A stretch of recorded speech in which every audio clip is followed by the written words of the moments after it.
Hey guys, this is Dr. Chris Collier with Elite Chiropractic and Performance in Chesterfield, Missouri. This is our first entry of what we'll call the Tee to Green Golf Performance. So we'll do various videos and other blog posts just on things that you can do to help improve some of the flexibility, mobility, and the activation of a lot of the muscles that we use during the golf swing, which in turn hopefully will improve your golf game. So we call this the Banded Unwind. And basically we're using a couple TheraBand loops, which are just closed circuit loops like this.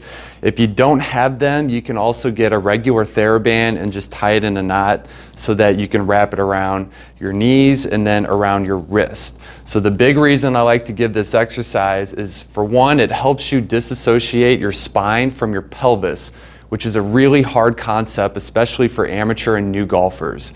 The other reason I like it is that it helps build up some endurance and strength in a lot of the muscles that need to stabilize throughout the golf swing. For instance, the posterior hip, the gluteus medius, and then a lot of the muscles in the posterior shoulder in the back. Okay, so I like to give this exercise a lot for, incorporate into like a fitness routine, but I really like it as a warm up on the tee box to get the right things firing to help improve the mobility in your swing. So the way it goes is you'll first get into a nice good stance, just as you would at a dress whenever you're about to hit the ball. Go ahead and bend the knees a little bit, bend the hips a little bit. And this band, what it's trying to do here is it's pulling my knees in. So I have to fight back and counterbalance that by rotating outwards. So the goal is I'm holding this position throughout the whole movement. And then with this band, we're just pulling apart like this. So you can do it in a couple steps. The first one I'll have, so if you're a right-handed golfer, you'll start to take your backswing. I'm going to keep my pelvis still for this one.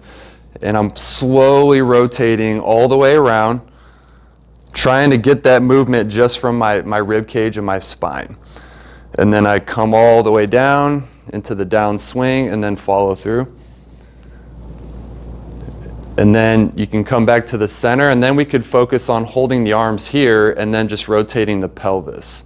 This is a hard thing for a lot of people to do, to actually rotate the pelvis and not have everything else go with it. So as I come through, nice and slow, controlled movements, really focus on smooth movements, no shaking. And you'll start to feel it on all the right places if done correctly. After you kind of do hips and then spine, then we'll bring them together. So I start to bring arms back and then pelvis back. And you can hold at the top as like an isometric hold, and then come all the way down through your follow through. Real nice and slow. We don't want it to be too difficult, but we want it to be challenging at the same time.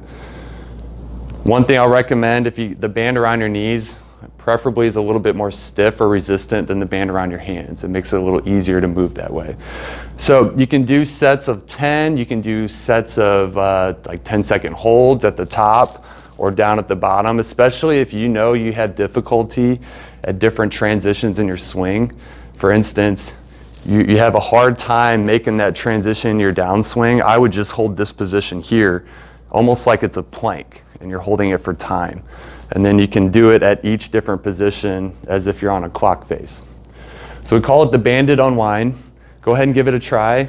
Again, your fitness routine or your warm-up, I really like it for both of those. So if you have questions, please leave us a comment down below. You can reach us on all the other social media platforms. Just go to Elite Chiro Performance, and we'll talk to you soon, and look for us on the next video. Thank you.